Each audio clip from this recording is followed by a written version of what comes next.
The essence of actually most religions, including the Abrahamic religions, is do unto others as you wish done unto you. That's a golden rule. To the current religion, whereby it's transactional, it's materialistic, it's about 310, sending some money to... I feel like the last KNBS data said 1 in 3 women. If you go to church, it means 1 in 3 women who are in your church. So every third woman or every 1 in 3 women is going through GBV. If the church does not stand and call out and talk about it, who is? Njeri and Mutemi talk about religion and the way it's changed from a do unto others as you would have them do unto you ethos to this materialistic version we currently have. Njeri talks about the Kenya National Bureau of Statistics data that shows 1 in 3 women is a victim of gender-based violence in Kenya. She asks, if the church doesn't stand and speak about it, who will? The thing is, the church cannot speak out because it is their teachings that anchor abuse. Abuse is a product of hierarchical thinking where one person perceives themselves to be above the other. The church categorically states that man is the head, that women is the vessel through which sin entered the world. The church and other religious outfits that introduce a hierarchy between men and women will never, ever be safe for women and children. They also can never form the basis of creating a safe world for women and children. She accuses the church of being an enabler, and she's right. No one can cover up abuse like the church. And no, we're not just talking about the Vatican and Catholic priests. Let's not even talk about the direct abuse pastors, bishops, prophets, and co inflict on women. The church makes excuses for and encourages women to put up with abuse, to forgive abusers because that is allegedly what God would have them do. Or God hates divorce and wants children to be raised in godly homes with a mother and a father. The church itself is such an abusive outfit. To expect them to call out abuse is to ask for the impossible. The entire structure is abusive. What with all the hierarchies between leadership, between members, and also on the basis of gender, class, even tribe, the Kenyan church is irredeemable, the way I said. To abuse. I feel like the church doesn't call out abusers. I feel like the church is silent. And yet GBV is happening. We are 80% Christian. And do we reflect any of the values that Christ stood for? We don't. And as long as... I love how when Mutemi says the often quoted statistics that we are 80% Christian, she responds with, do we reflect any of the values that Christ stood for? I swear, this is how I know that someone is a serious Christian or was a serious Christian. Christianity is about following Christ and all that he stood for. That's the beginning, the middle, and the end of it. No more, no less. Following Jesus, not Paul, not the disciples, not anybody else but him. How did Jesus treat people?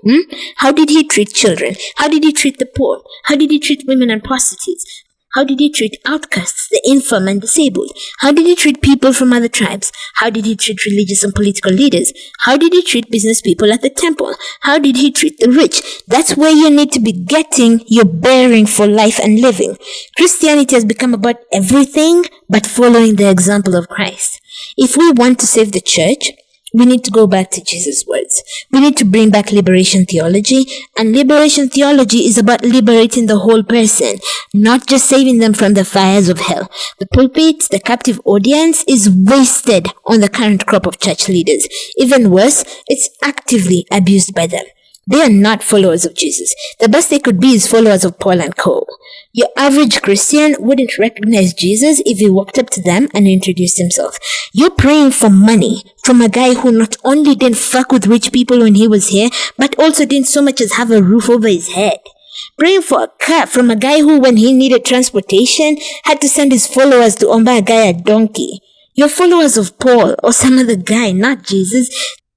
Jesus didn't once talk about hierarchies between men and women. And in fact, when religious leaders didn't hang with women, he not only had them as part of his entourage, but also hung with hoes.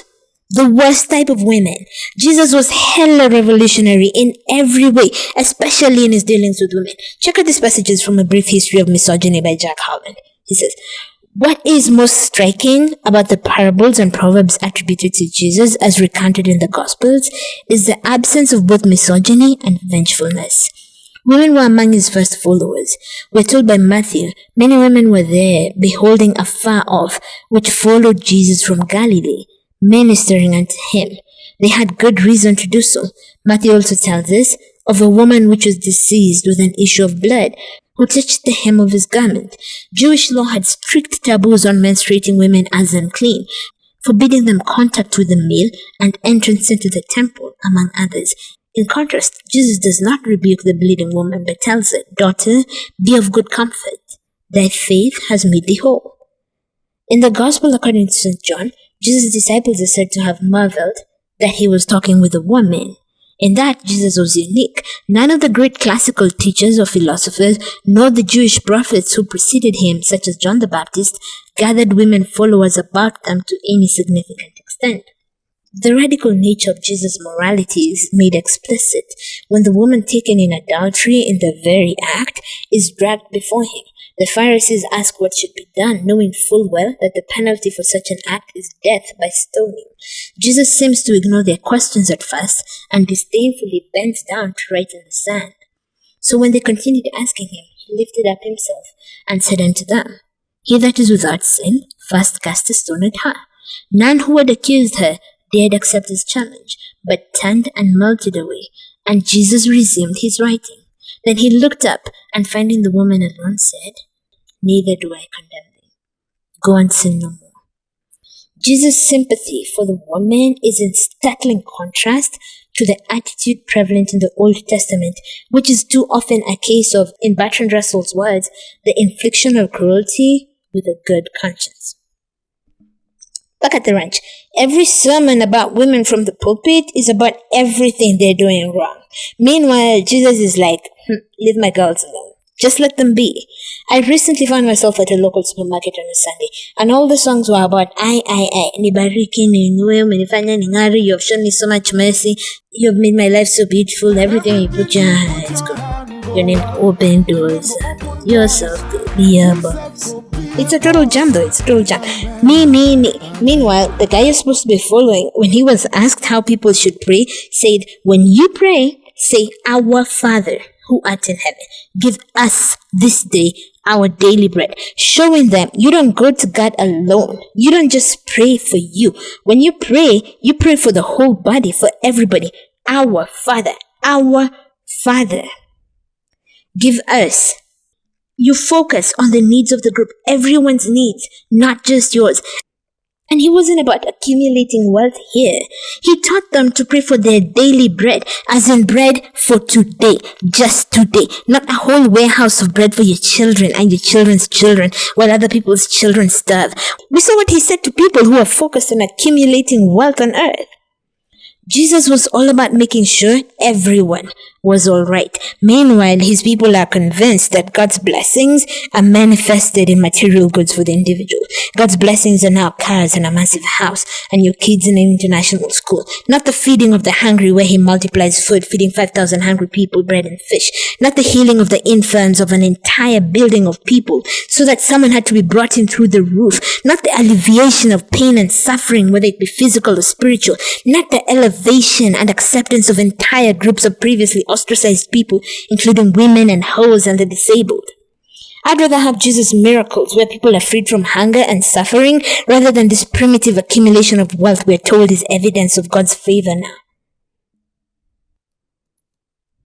My sister and I once went to visit a friend of ours, and when it was time to pray, she prayed that God would give us money.